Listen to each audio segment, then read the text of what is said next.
الحمدللہ رب العالمین والعاقبۃ للمتقین والصلاۃ والسلام علی رسول الکریم اما بعد. باتیں حدیث نمبر 2661 کے تعلق سے چل رہی ہیں، جس میں واقعی عفق کا تذکرہ ہے. یعنی عائشہ رضی اللہ عنہا پر جو تہمت لگایا گیا تھا اس کو بیان کیا گیا، اور یہ حدیث خود عائشہ رضی اللہ تعالیٰ عنہ بیان کرتی ہے، واقعہ خود نقل کرتی ہے. بات یہاں تک ہوئی تھی کہ آپ صلی اللہ علیہ وسلم نے علی بن طالب اور اسامہ بن زید کو عائشہ رضی اللہ عنہا کو جدا کرنے کے تعلق سے مشورے کے لیے طلب کیا. بہرحال ان سے مشورہ طلب کیا، ان کو جو مشورہ دینا تھا دیا. ان کے بعد عائشہ رضی اللہ عنہا کی خادمہ تھی بریرہ، ام بریرہ، ان سے بھی مشورہ طلب کیا گیا. انہوں نے کہا اللہ کے رسول، میں نے ان کے اندر کوئی ایسی برائی نہیں دیکھی کہ میں کچھ کہہ دوں اس کے تعلق. اتنی سی بات ہے، نئی عمر ہے اور بچپنا بھی ہے، آٹا گوتتی ہے، سو جاتی ہے، بکری آتی کھا کے چلی جاتی، یہ کمی ہے، اور باقی کوئی کمی ہم کو نظر نہیں آتی. آگے کیا ہوا؟ فقام رسول اللہ صلی اللہ علیہ وسلم من یومہ، تو آپ صلی اللہ علیہ وسلم اسی دن کھڑے ہوئے. یعنی ایسا لکھتا ہے آپ اٹھ کر منبر پر گئے. فاستأذن من عبداللہ بن ابی بن سلول، اور آپ نے عبداللہ بن ابی بن سلول کے تعلق سے مدد چاہی. یہ رئیس المنافقین تھا، اس میٹر میں بھی اس کا بہت زیادہ ہاتھ تھا، پیش تھا، اور اس کا کام ہی تھا مسلمانوں کے خلاف، اسلام کے خلاف، نبی کے خلاف فتنے برپا کرنا. تو یہ بھی بڑھ چڑھ کر اس میں حصہ لیا تھا. تو آپ نے فرمایا کہ یعنی آپ نے اس کے تعلق سے لوگوں سے مدد چاہی. فقال رسول اللہ صلی اللہ علیہ وسلم، چنانچہ آپ صلی اللہ علیہ وسلم مدد طلب کرتے ہوئے فرمایا، من یعذرنی من رجل بلغنی عذاب فی اہلہ، کون ہے جو میری ایک ایسے آدمی کے بارے میں مدد کرے گا جس کی شرارت میری بیوی تک پہنچ چکی ہے. یعنی اس کی شرارت تو ہے، ہمیشہ میرے خلاف رہتا ہے، لیکن اتنا زیادہ آگے بڑھ گیا کہ میری بیوی کو بھی نہیں چھوڑا. یعنی وہاں بھی کامل لگا دی. یہ بڑی تکلیف دی بات ہوگی. ایک آدمی کو پتا ہو کہ میں ٹھیک ٹھاک ہوں، میری بیوی ٹھیک ٹھاک ہے، اور کوئی تو حمل لگا دے، بہت دل دکھتا ہے اور آپ پریشان بھی ہوگی. دیکھیے اب اگر دیکھیں تو ایک سوال یہ بھی ہوتا ہے، یار ہم جیسے لوگ اتنا بڑا آدمی ہو کر اللہ کا اتنا سارا کام کرتا ہوں، پھر بھی میں اس فتنے میں پڑ گئی. اللہ اگر بچانا چاہتا تو کون میں کا لالا سکتا؟ ایسی باتیں آ سکتی. لیکن اس سارے میٹر میں نا حکمت چھپا ہو. ایک یہ کہ آپ صلی اللہ علیہ وسلم انسان تھے، اور انسانی تقاضا ہے کہ دنیا کے اندر ایسے مسائل آتے ہیں اور جھیلنا پڑتا ہے. اس میں دوستوں کے لیے نمونہ ہے کہ آپ بہت پارسا ہیں اور آپ پر کسی نے کیچڑ اچھاڑ دیا تو آپ کہیں یار پارسا رہ کر کیا فائدہ؟ جب پارسا رہ کر بھی لوگ انگلی اٹھاتے ہیں تو پارسا نہ رہو نا. ایسی بات آ سکتی ہے، لیکن نہیں، آپ صبر کریں کہ جب لوگوں نے نبی کو نہیں چھوڑا، ان کی بیویوں کو نہیں چھوڑا، تو پھر کس کو چھوڑنے والے؟ یہ سب نمونے والی بات ہے کہ دنیا میں سب ممکن ہے. آپ کا کام ہے صبر و تحمل سے کام لے اور استقامت بڑھتے.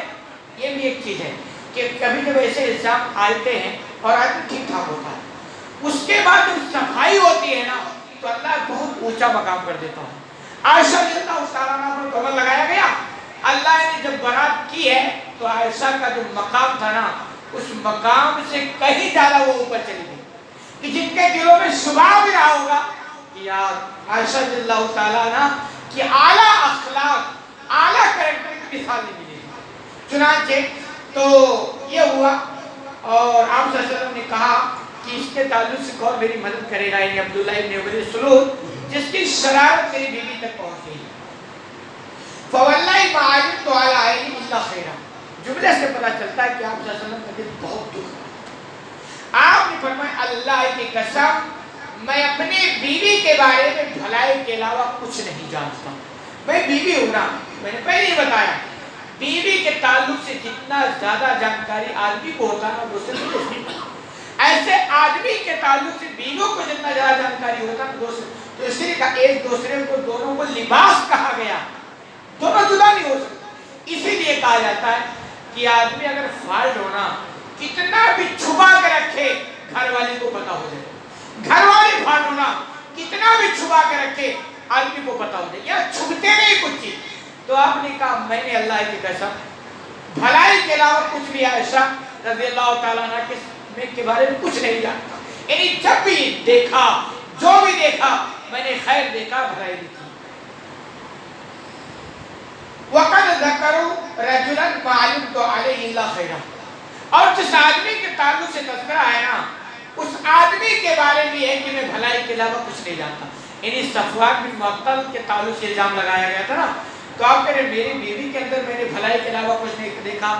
اور صفوان بن معطل صحابی رسول، وہ بھی یہ کیسے ہیں کہ میں نے ان کی زندگی میں بھلائی کے علاوہ کچھ نہیں دیکھا. جب کیریکٹر لیس ہوتے نا تو کہیں جھول نظر آتا، کچھ شبہ ہوتا، کچھ کارنامے نظر آتے، کچھ بھی نہیں ہے. تو آپ نے ان کی بھی صفائی کی. اور آگے آپ نے کہا ماں کان یدخل علیہ الا وہی، اور وہ ایسے آدمی ہیں کہ میرے گھر میں کب آتے ہیں جب میں ہوتا ہوں، میرے ساتھ آتے ہیں، تنہا کبھی نہیں آتے ہیں. پھر ایسے حالات کیسے بن گئے؟ فقام سعد بن معاذ، سعد بن معاذ کھڑے ہوئے.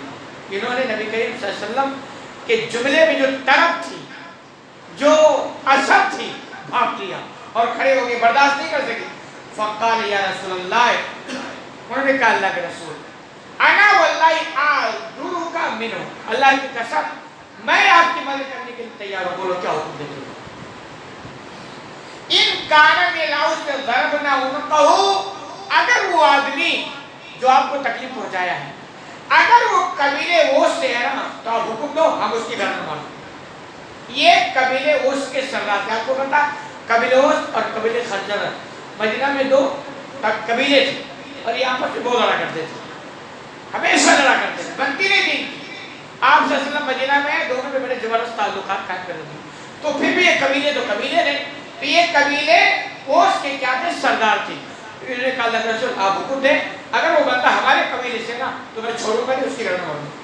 وَإِنْ كَانَ مِنْ إِخْوَانِنَا مِنَ الْخَزْرَةِ أَمَرْتَنَا فَفَعَلْنَا فِي أَمْرِكَ، اور اگر وہ قبیلے اوس سے ہے اور اگر وہ ہمارے بھائی قبیلے خزرج سے ہے تو آپ جو حکم دیں اس کو بھی ہم کرنے کے لیے تیار ہیں. یعنی ہمارے قبیلے سے ہے تو آپ اشارہ کریں، اور ہمارے بھائی کا جو قبیلہ قبیلے خزرج ان سے بھی اگر ہے تو یہ آپ حکم دیں، جو حکم دیں گے ہم سب مطلب ہم تیار اس عمل کو کرنے کے لیے.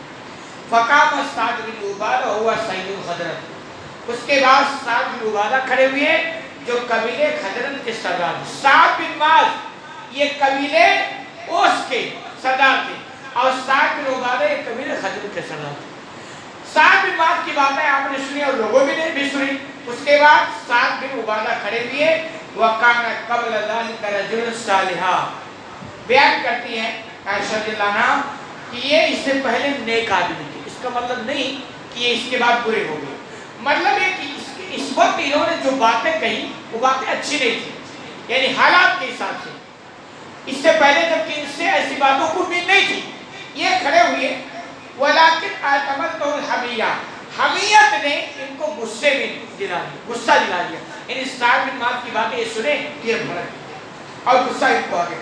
فَقَالَ كَذَبْتَ لِأَمْرِ اللَّهِ، انہوں نے کہا سعد بن معاذ سے اللہ کی دوام و بقا کی قسم تم جھوٹ بولتے. انہوں نے کہا نا حکم تو اگر ماریں گے تو انہوں کو کھڑے ہوئے کہنے تم جھوٹ بولتے ہو. وَاللَّهِ لَا تَقْتُلُوا وَلَا تَقْدُوا عَلَى ذَلِكَ، اللہ کی قسم نہ تم اس آدمی کو قتل کر سکتے ہو اور نہ اس بات کی تم طاقت رکھتے ہو. انہوں نے مطلب یہ لڑائی والی بات آ گئی. فقام اسید بن حضیر، تو اسید بن حضیر کھڑا ہوئے سعد بن معاذ کے بھائی تھے. فقال كذبت لأمر اللہ، اللہ کے دوام و بقا کی قسم تم جھوٹ بولتے ہو. واللہ لنقتلنہ، اللہ کی قسم اس کو ضرور قتل کر دیں گے. یعنی اگر آپ حکم دیں تو ہم چھوڑیں گے، تم جھوٹ بولتے ہو جو ایسی باتیں کرتے ہیں. جانتے کیا ہوا؟ قبیلے اوس اور قبیلے خزرج کے سردار یہ آپس میں الجھ گئے اور دونوں صحابی ہیں، دونوں مسلمان ہیں، لیکن حالات ایسے بنے. آپ کہیں اتنے اچھے لوگ یہ بھی الجھ گئے. دیکھیں یہ انسانیت کا تقاضا ہے. دنیا میں جو آیا نا وہ خالصتاً نہیں ہے، کوئی دودھ کا دھلا نہیں ہوتا ہے. دنیا میں حالات کبھی ایسے بنتے ہیں کیوں ہمیشہ جتنا زیادہ جو اچھا ہوگا شیطان اس کے پیچھے اتنا ہی لگا ہوگا. صحابہ کرام کی وجہ شیطان لگا رہتا تھا اور کچوکا لگا رہا تھا. تو کبھی کبھی ایسے موقع کا شیطان فائدہ اٹھاتا رہا. یہ دونوں الجھ گئے. نتیجہ کیا ہوگا؟ فَإِنَّكَ مُنَافِقٌ. وہ سعید بن عزیر نے کہا، کہ یقیناً تم منافق ہو، جبکہ صحابی رسول تھے. لیکن ان کی باتیں سن کے انہوں نے کہا تم منافق ہو. تُجَادِلُ عَنِ الْمُنَافِقِينَ. جو منافقوں کی طرف گالی کرتے ہو، یعنی تم منافقوں کی سپورٹ والی بات کرتے ہو، اس کا مطلب تم بھی منافق ہو. کیونکہ منافقوں ایک طبقہ تھا مدینہ کے اندر جو پتہ نہیں چلتا تھا، تو ان کو بھی ڈاؤٹ ہوا کہ ایسی بات کرتے ہیں، حالانکہ منافق نہیں تھے. تو انہیں کہا تم منافق ہو. فَأَشَارَ الْحَيَّانِ الْأَوْسُ وَالْخَزْرَجُ حَتَّى هَمُّوا. پس اوس و خزرج کے دونوں قبیلے بھڑک اٹھے یہاں تک کہ دونوں آپس میں لڑ جاتے. ورسول اللہ صلی اللہ علیہ وسلم علی المنبر، اور آپ منبر پہ تھے. فنزل، منبر سے نیچے اترے. خفضوا حتی سکتوا وسکتا. پھر آپ نے سب کو نرم کیا، خاموش کرایا. لوگ بھی خاموش ہو گئے اور خدا وسلم بھی خاموش ہو گئے. یہ نتیجہ یہاں پہنچا. سمجھ بھی آتا ہے کہ دیکھیں کبھی ایسا ہوتا ہے آپ دیکھیں دنیا کے لیے بڑا اچھا آدمی ہے، لیکن کبھی کوئی فالٹ ہو گیا تو آپ کو یار اس کو تو میں بڑا اچھا سمجھتا تھا، اس کے اندر ایک ایسا ہوتا ہے. بھئی وہ بھی انسان ہے نا، کبھی اس سے بھی چوک ہو سکتی ہے. تو ایسے یہ جو الجھے آپ یہ سارے اچھے تھے، لیکن کبھی کبھی انسان ہے، شیطان پیچھے لگا ہے، غلط فہمی ہوتی ہے، حقیقت کا پتہ نہیں ہوتا ہے اور ایسے الجھ جاتے ہیں. لیکن یہ ایمانی بات ہے کہ جب آپ صلی اللہ علیہ وسلم نے چپ کرا تو چپ ہو گئے، اور یہی ایمان ہے کہ بھی آپ صلی اللہ علیہ وسلم کی باتوں کے سامنے سب خاموش ہو گئے. حدیث لمبی ہے، باقی بات انشاءاللہ اگلے درس میں.